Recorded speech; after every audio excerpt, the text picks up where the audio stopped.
Hello and welcome to another video. So this is a return, if you like, to a series that I did called Seeds of Flourishing. And I know I've been doing videos on flourishing in various different guises, but this is really a carry-on of the series that I either used to call weekly Seeds of Flourishing or Seeds of Flourishing.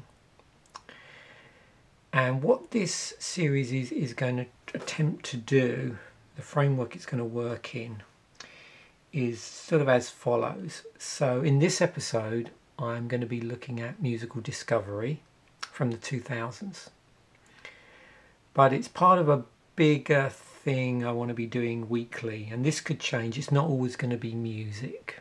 So this is let me get something on camera. You can see already we've got this nice shawl here, which I'm going to use as my backdrop. So this is my little black book of musical lists in here. Something that always fascinates me about music and other things as well is, the period of time in my life I was into certain things within a particular domain. So using music as an example. So if you want to take like a Hegelian view of this, of history, that was my thesis. Now there's an antithesis to that of the things that I didn't do. So what I'm interested in doing in this series as a means of flourishing is each week I'm going to pick a particular thing in a certain domain, reflect on where I was or where I currently am, and that becomes the thesis. And the antithesis I then sort of work on that week. So in this episode I'm going to go through, I've got a big pile of stuff here off camera that we'll go through, so it's going to be fun and games manipulating this around the camera. There's a big pile of stuff connected with music discovery in the 2000s, and ultimately for the rest of the week, and I've sort of already started this before this video went out, I'm going to be looking through what the antithesis of this would have been at the time. And there could be many antitheses to this with music discovery, but that's where I'm going. So if you like, I'm reflecting on my seeds of discovery, or my seeds of flourishing in terms of music discovery from the 2000s. But this week I'm going to be exploring the antithesis of that. So at the end of the video you'll sort of see where I'm going. And then next week we'll do a different thing. It won't necessarily be music. So let's start off. Let me zoom in a little bit so you can see this clearly. So this is my black book. I'm glad I kept this. It's a historical document for me. I started this around the 2000s, early in the 2000s. And it's basically a collection of album lists from different publications. So I'm going to just flick through this quickly. So as I go through this, you'll see certain styles of music. Generally it's on the heavier side of things. So the first lists here are lists that are drawn from a particular book called Sound of the Beast. This is the original hardback issue, and I'll show you that in a moment. I'm going to go through this book very quickly, and then we'll look at some of the sources where this came from. So that's sort of first of all here in my list. So I started to put the list down. I then have a interesting set of lists here. I don't unfortunately have the publication. I didn't keep it for some reason. I chucked it out quite a number of years ago, I think before I even moved to Canada. So and of course this all happens when I was in the UK. So this is a list drawn from Kerrang. They did a series of sort of recommended albums under different genres. And then we move into some retrospective Terrorize Album of the Year list. So this book started somewhere in 2000, early 2000s, and then I filled it in with issues or lists drawn from issues of Terrorizer. So every year, Terrorizer Music Magazine would do an end of year list for the previous year. So, like for instance, January, February 2000, they do one from 1999, and then so on going forward. And we'll be looking at some of that in a moment. So I'm just coming up to that period. Now, before they released the 2000 list in 2001, their first issue or early issue of the 2000s had 100 most important albums of the 90s. And you can see that goes on a number of pages. Now, where this is interesting is at this point, I'm starting to put the entries in chronologically. So it's a great document for seeing where I get sidetracked in the 2000s. So I'm going through, I'm recording the albums of the year in the book, and even some of this might be retrospective. So there's their albums of the 80s one.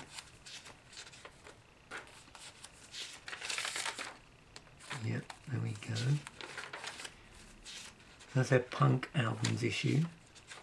So here it's a bit of a giveaway because where I've got lists interspersed between Terrorizer lists, it means it must have been done contemporaneous. Literally as I was reading the magazine, I was recording it in here. Now some of these are the albums of the month. These possibly could be retrospective, but I'd sort of started them maybe and then filled them in.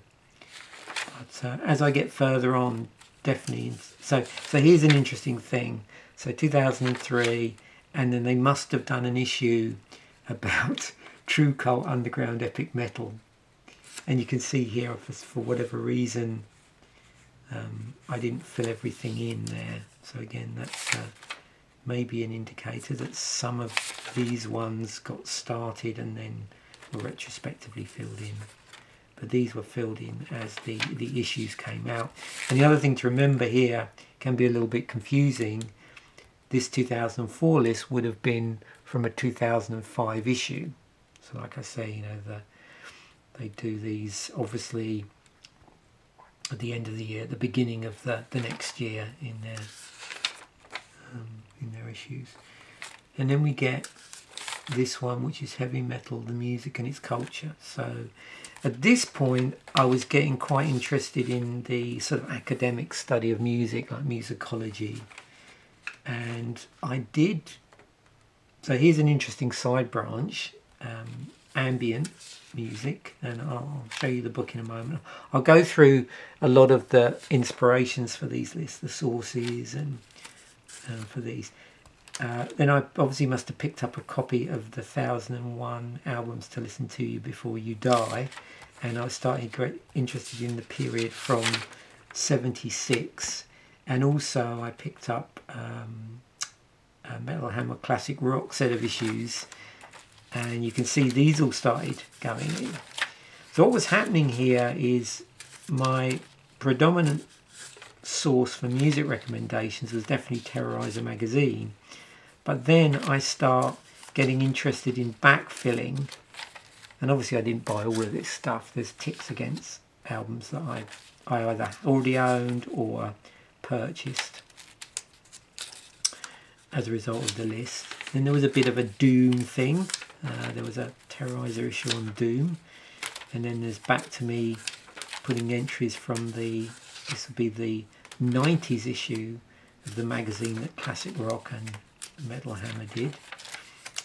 And then we get back onto Terrorizer. There must have been Death Metal Top 40, there must have been a Death Metal issue, 2006. So we're back to the albums of the year. Susie and the Banshees. So clearly I'm starting to do a bit of infilling with bands. These are the prices. I was monitoring prices on Amazon, because doing infilling on CDs around this period. So again, so this is 2006 list, so that would have been 2007. People seem to be offloading their CD collections on Amazon. So yeah, I was getting hold of some pretty reasonable price CDs. Oh, here's 1,000 records entries carrying on. So 1978. I was particularly interested in the period from 77 through to around 81ish, and you can see here I made a point. Many viewers of the channel will know 1979 is one of my favourite years in music. I made a point of buying all the albums on CD. 1980, 81. So just by me going through this, you can sort of get what's this? 100 albums that changed music. Okay. Then we get the 2000 issue of Terrorizer, which would have come out in 2008. Oh, Prog 1, 2000. Why have I got that twice? Oh, albums of the month. Yeah, there we go, albums of the month. So this was the one that would have been printed in 2008 for 2007. They must have done a birth of metal albums, I think. Yeah, that's right, they did do that. 2008. And here the book ends, run out of pages. So this point, I was going down the rabbit hole of different genres. So this is a really interesting point in time, and you'll see when I go through these resources in a moment. So 2008 was the year that I made my first visit to Nova Scotia. So let's look at some of the source materials. So you can probably get a feel here what was going on. So through the influence of Terrorizer, so here we've got a 2000 issue, which I'd been buying since 97. I think I did have an earlier issue. I think I bought one issue a bit earlier in the 90s, but then didn't keep it up. And then in around early 97, when they first an issue which had the end of the year for 96, I think that was the first year they did an end of year. That's when I sort of started buying them every time they came out, which was sort of monthly, I suppose, roughly. It varied a little bit, and I kept that up really into all through the 2000s.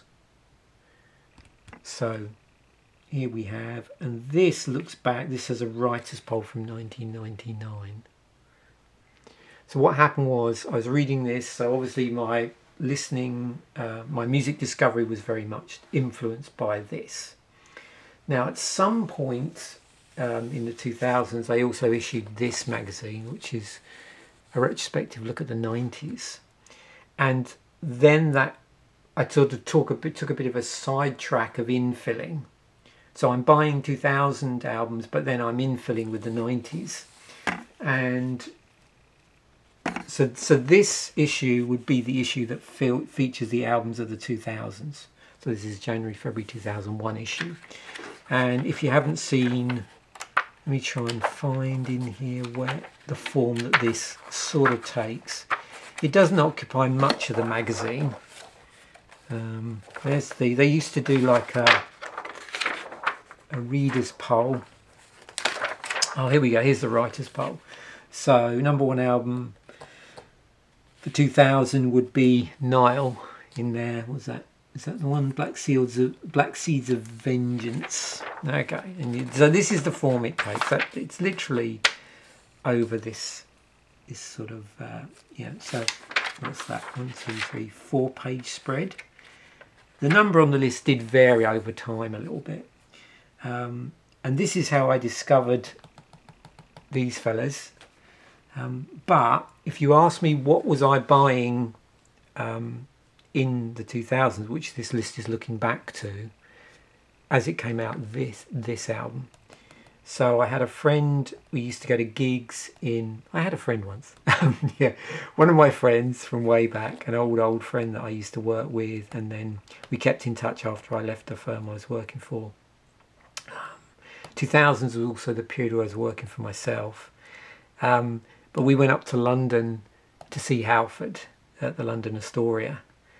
I think it was, I'm trying to remember who the support band was. Anyway, that was an interesting period. So early 2000s, we went to see Halford. We went to see Judas Priest, which is fronted by Ripper Owens at London Astoria, and Megadeth at London Astoria. That would have been after Marty Friedman had left the band. But yeah, that was an excellent gig actually. The audio in that was fantastic. Like the sound, we were standing right by the mixing desk. It was thing. So, I was probably listening to going to gigs by older bands. I wasn't going to many gigs. I don't think that were newer.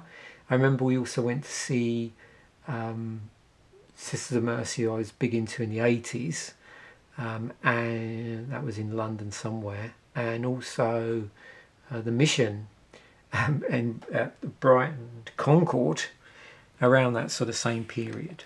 So, I was going to see bands live, but I wasn't going to see necessarily the newer stuff I was listening to.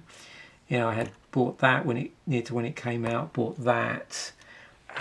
So yeah, the point is I'm being greatly influenced by what I'm reading in Terrorizer. Now, what's interesting, if you're curious, I don't know if you can still get hold of these. Let me try and find them. So this is their Secret History. So this came out in 2009. So at the end of the 2000s. So they actually went back and did, a retrospective review of the 2000s. So there's all these various top 10 lists within here. There's various articles. Obviously, I think what they're trying to do is obviously capture the musical zeitgeist with certain key bands from that period. And then, 46 in here. Let me again just show you the format so you can... There we go. So that's the format this is in. So what's fascinating for me is to look at this article after I've, when I'm familiar with the yearly lists as they came out, and see which albums have sort of stood the test of time, really. So yeah, but like I said, I'm not sure if this is still available. Actually, that's a good point, because Terrorizer did wrap up, so they don't exist anymore. So you would only probably be able to obtain these on eBay. Other magazines that I was reading at the time, this is one. This is a magazine called Zero Tolerance. I don't know whether this was available outside of the UK.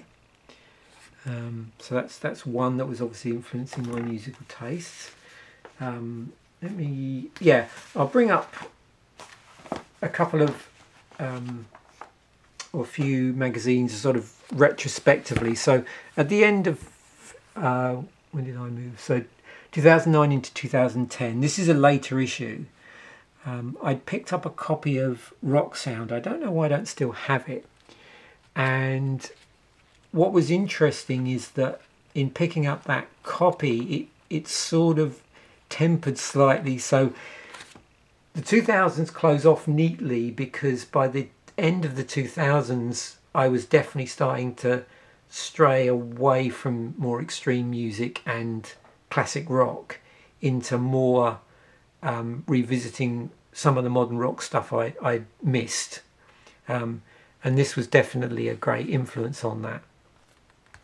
And what was also interesting is they didn't cover indie rock so much, which I was also listening to on and off. So it sort of opened up again the sort of this almost like antithesis. And that was really caused by not so much me not liking the music, but just not having enough disposable income to spend on the stuff. Because again, we're talking about, the majority of the 2000s was before downloads, before streaming. I didn't get Spotify until the late 2000s, and I didn't engage at all in downloading. I think my only downloads came from Amazon primarily. And in the late 2000s, I was digitizing all of my CDs, which I should show you. I'll go to my CD collection at some point as well, I think. So here's a couple of retrospective magazines that sort of help me with, discovering that musical antithesis to my music zeitgeist in the 2000s. Decibel I didn't start reading until the 2010s really, but they started in the 2000s, and they're still going. I quite like their layouts, the way they lay out stuff actually. So this is their retrospective look at the 2000s.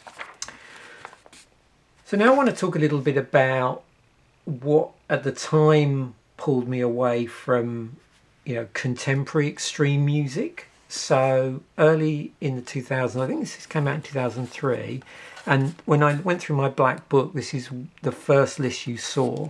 So this is really interesting if you're interested in the sort of evolution of heavy music, again through the lens of the author, which is, who wrote this? Ian Christie, or Ian, that's not how you say it, is it? Anyway, through Ian, and again, bear in mind, all of these books are through some sort of lens, and they'll have their own biases as to what they choose to include. But I always found this, really good read, and certainly did what it was supposed to do, which opened up my sort of listening experience to all these really interesting subgenres that I was aware of but hadn't explored. So I got this. I've actually got 2 copies of this because the paperback lists are slightly different. That's how into this book I was. So this came out in 2003. Paperback I think came out in 2004, and the lists are very slightly different in some places. And I picked this up pretty much when it came out, and that was the first entry here. So that again places this in time. So probably thinking about that then, all of these lists up to 2003 in terms of the Terrorizer list would have been retrospective editions. So that gives you some sort of point. Again, this came out in 2004, the issue that this is based on. So again, just trying to place this all in time, which can be quite complicated, as you can probably imagine. During the 2000s, I also went off down a bit of an ambient music. Again, it's a pretty broad definition in this book, because of a list in the back here, and I don't know if you saw it, the list was in the black book, and this particular again came out in 2003, this edition of it, but I'm not sure exactly when I picked it up. Again, I could probably work that out by going back through the book. This was another, so this really just reinforced some of the sort of classic rock infilling that I was doing in the 2000s. And as I've pointed out, I was really interested in obviously 79 and a couple of years either side of that as well, because I'm really interested in the period in time when I was a sort of teenager, because I think that's often really critical in how music's formed. Towards the end of the 2000s, I picked up this book, and what's this? 2006. This is an interesting book because a lot of people are it's a really short list. So it's only 100 albums that cover the whole of music up to 2006. And people can debate about, what wasn't in there, whether stuff should be in there. But I found it a really interesting list, and it did, again, contribute a little bit to me infilling the blurb about the albums is a lot longer than other stuff because of that. But again, what I found more interesting is not the 100 albums, but all of these 500 song playlists which were great ways of getting into a particular, I suppose, genre or style of music that, here we go, and they don't really form necessarily any, they don't pin to anything chronologically. They're quite, random in some ways. They're more thematic, I think, than specifically genre based, although some of them are. So, but yeah, I probably enjoyed it more for that. Again, 2006, onwards, we're starting to get into the era of downloads, and then late in 2000, through Spotify, I'm streaming music, so it got easier, what I'm saying, in the 2010s to start to really explore this book properly. It's interesting because these sort of books, like the 1001 albums, became, I think, much more critical in the era of downloads and streaming, because you were able to go back and listen to albums which would have cost you quite a bit to do that. The other thing that I was getting interested in is like musicology generally, particularly with extreme and hard, heavy music. So a couple of books I picked up in the 2000s were Robert Walsh's Running with the Devil and Heavy Metal, the Music and Its Culture by Dina Weinstein. Again, I think the Dina Weinstein does have there's a list somewhere in here, I think. Again, we're looking at through the lens of what she feels are the 100 definitive metal albums. So this is actually a really interesting list. There's some interesting choices in here. It's pretty eclectic. What was there was a weird choice in here, I thought, for where's it? Was it Michael Schenker? Assault Attack. Again, it's one of the things. I wouldn't have picked that album. I would have picked the first one. So it's interesting. I've noticed that with other authors. They obviously have pet albums by a band, which for some reason they really obsess over. I've seen them do it. I've seen another person do it with, was it UFO, No Place to Run, which I don't rate that highly. But for some reason, I've seen people absolutely love that album. So I think it depends a lot on when you got into the band. And I'll just show you, I think I've shown you these before on camera. So these are I mentioned about the Rock and Metal Hammer publications that, influenced me during my whole Terrorizer phase, being influenced by Terrorizer. When these came out in the 2000s, these very much resulted me in tracking down a lot of classic rock. There's this is one of the few things where I've actually marked. It's unusual for me to mark up the original source materials. But you can see there's a few ticks here. And what used to happen here, so this was probably pre me really getting a lot of cheap CDs from Amazon, but there were a lot of local record stores to me when having a lot of record stores locally was still a thing in the 2000s. And I was able to do, and there would be these sort of 3 CDs for £18 deals, and they were all like classic rock, older sort of heavy metal artists. So this, for a lot of this proved invaluable when I was filling in for some of these lists. And I don't know if you can see it here. Let me get to 79. I think this is another list where I pretty much completed everything.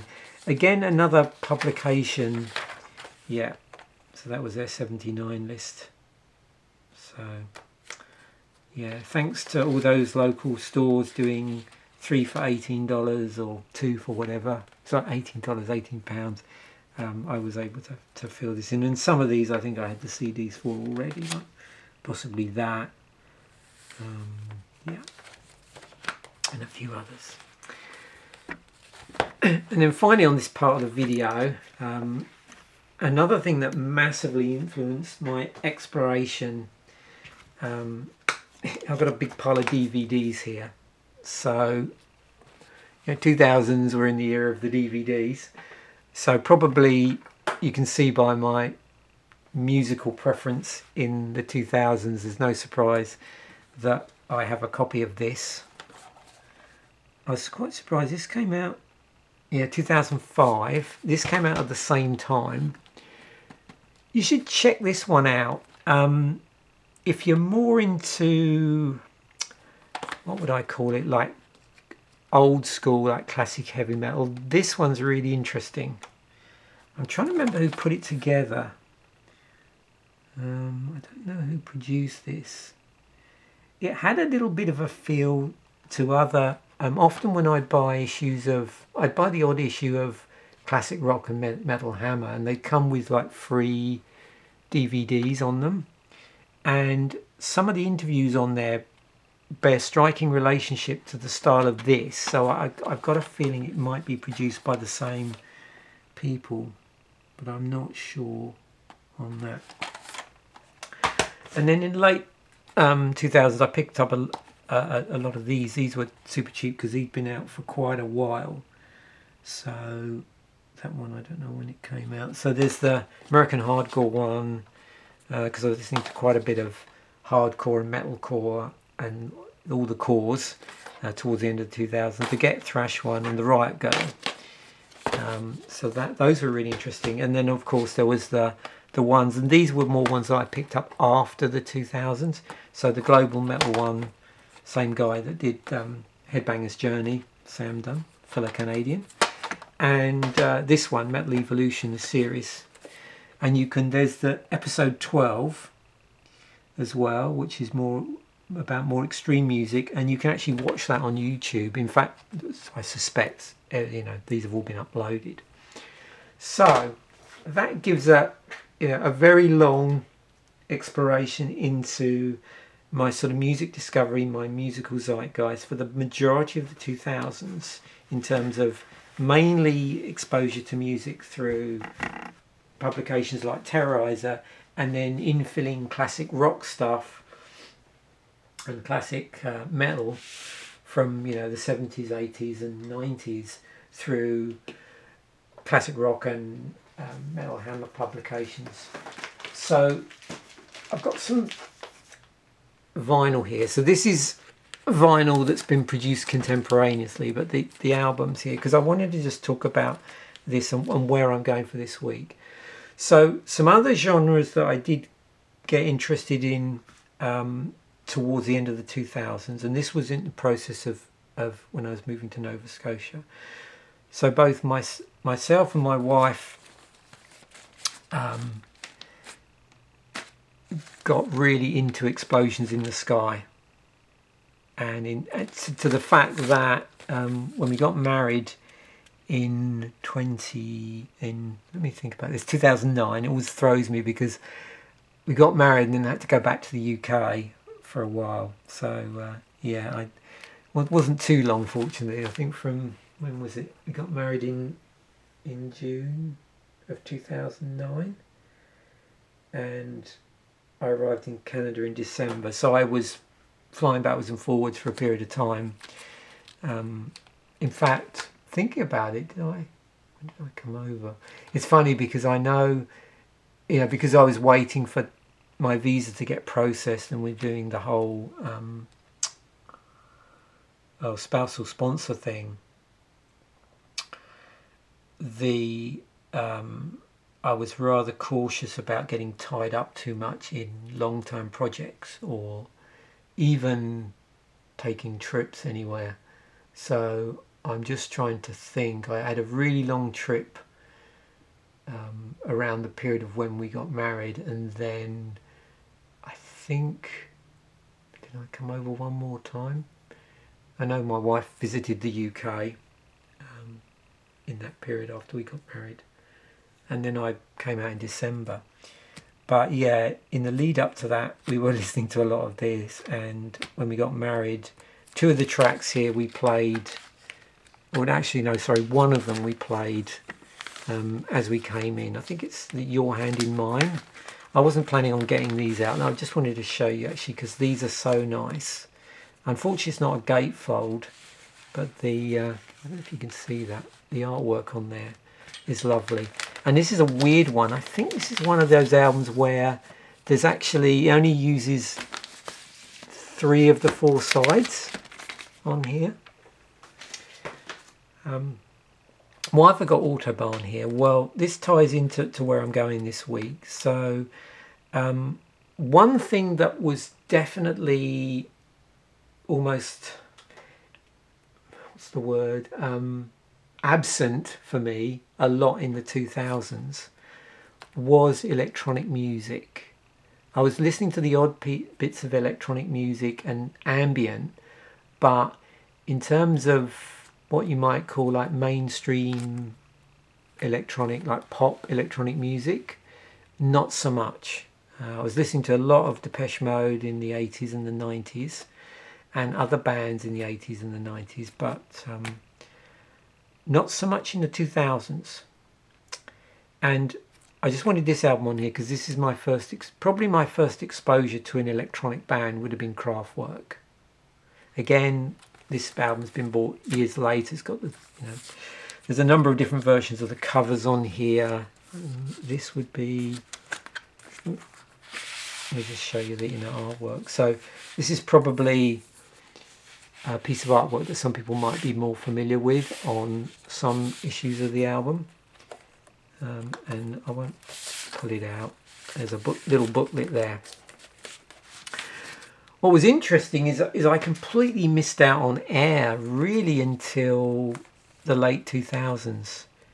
I had a friend that I used to hang out with one day a week who I met through a music. I went and attended this course on films.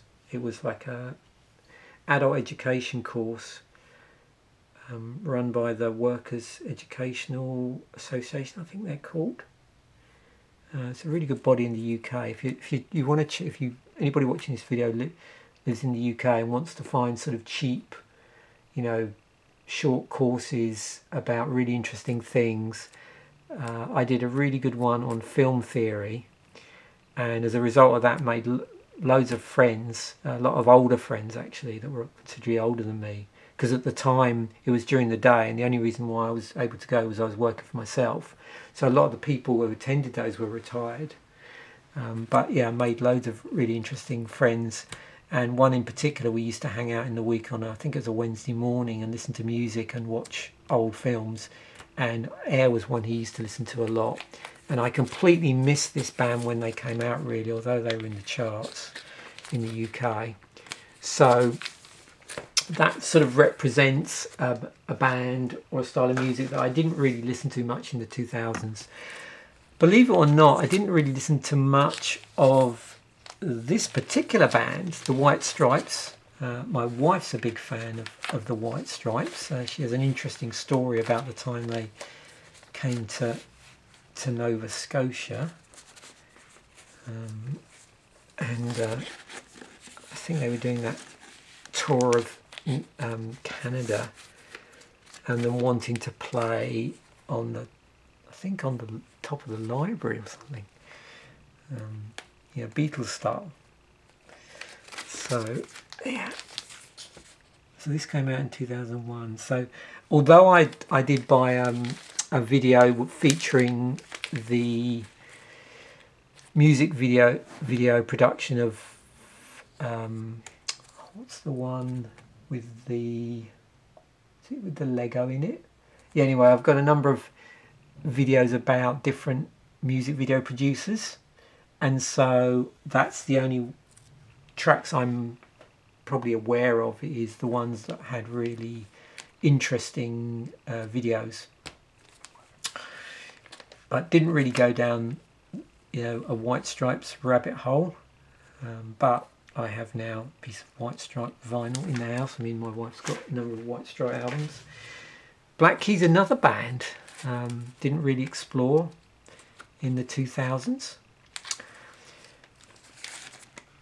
So then we actually finally get on to where I'm hoping to explore this week, and it does tie in a little bit with the reason why I bought up the Kraftwerk album, really, and to some degree Air, although that's more, I would think that more ambient.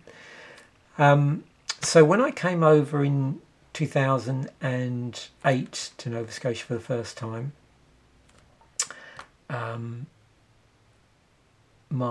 this was before I was married, so the person that eventually went on to be my wife was listening to a lot of M83, and who else did we were talking about this the other day. I was trying to remember at the time. I think the band Maps as well, around that period. But this album, I can remember that the first 2 weeks I spent here, this was pretty much the soundtrack to those 2 weeks, this M83 album. And so not surprisingly, I have it in my vinyl collection. Another album where, so, yeah, it's not a gatefold. We have a couple of pieces of vinyl squeezed in there. Nothing particularly spectacular. I think it's on just regular vinyl, so nothing really much to show there. And this made me think, because it's one of those bands where I really like them, I've listened to, but I haven't listened to a load of their stuff. And this was what started this episode off. So at the weekend, I was reviewing, I think, albums from 2003. So there's an album of theirs from 2003 that was released this same week. And the title of the album escapes me. But what I thought I've been doing this week in terms of my flourishing, my musical flourishing, is, as a sort of antithesis to my extreme metal thesis of the 2000s, my musical zeitgeist from that period, I'd go down an M83 rabbit hole. So what I'm going to be doing, I'll include a list to the to a playlist in the description, and it'll start off with some M83 stuff. And then what I'll do is, using all the various tools that I've talked about in various other videos, I'll be doing some lookups for bands that are similar to M83 and including them on the playlist. So yeah, this week my musical flourishing is going to be listening to more M83 and any other bands in that sort of, particularly in the 2000s period, that I just never got around to listening to, that were in this sort of style of like electronic. I'm trying to think of, they use so many different styles. There's even elements of shoegaze in M83.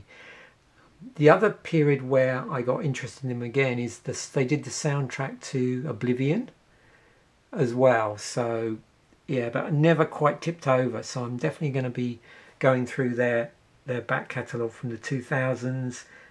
Those will be the albums that will be first on the playlist, and then I'll sort of take it from there. So if you're interested in listening along this week, check out the playlist, and it will, over the course of this week, it will expand. And then next week we'll be talking about a different subject of weekly flourishing, which may or may not be music. It might be particular author or book or philosophy, area of philosophy, anything like that. So thanks once again for watching. Bye for now, and I will catch you in the next video.